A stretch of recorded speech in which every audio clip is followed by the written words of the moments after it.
Donna, you started Empty Quester 1 year ago. Tell us about it. How has it evolved? How has it transformed and continuing to inspire empty nesters? Well, when I started Empty Quester, it was really just a passion project because I had had 2 children leave the house and go off to college. I was reflecting on this time of life and this life stage change.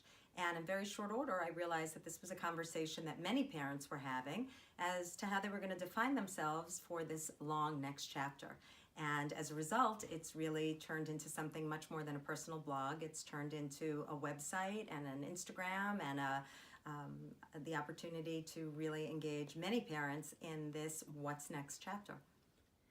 You've had an interesting career that has led you to begin Empty Quester. Can you explain how you call yourself a life stage expert now? Sure. So I was very fortunate. I worked in magazine publishing for more than 25 years. I started my career at Vogue, where I spent all of my years before having children, and that was a magazine that really did reflect my lifestyle.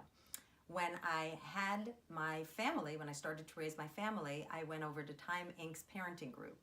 And that was fantastic because I was able to then have clients and represent a magazine that talked about this whole new mom stage where everything was changing.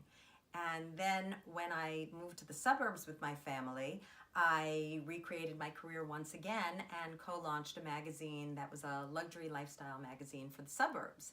And so at every life stage, I've been able to work in a creative venture that very much reflects the stage that I'm in. Empty Quester is yet one more iteration because now I've created a medium that speaks to the life stage that I'm living and the life stage that all my friends are in as well. You've recently started the Empty Quester movement. What is that movement? Tell us about it.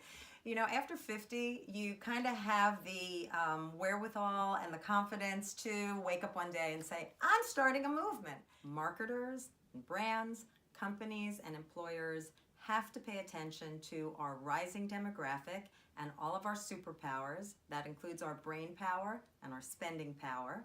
And based on medical advancements and wellness trends, this is a part of the population that is here to stay, and we are vibrant and we warrant your attention and your inclusion. And so it's really a matter not if companies and brands are going to wake up to this demographic, it's more a matter of how are they going to start integrating this wonderful segment of the population into the messages that are delivered.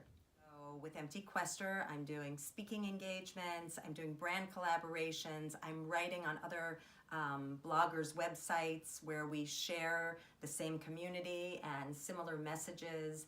I'm starting a podcast on Anchor, the Empty Quester podcast. Every day I meet another person who is perfect for the Empty Quester podcast. We're going to speak to doctors, wellness experts, yoga instructors, skincare providers, marriage counselors. The list is really endless, and we're just going to talk to everybody who's either a fascinating Empty Quester themselves or are providing services and products that are really appealing to this Empty Quester market.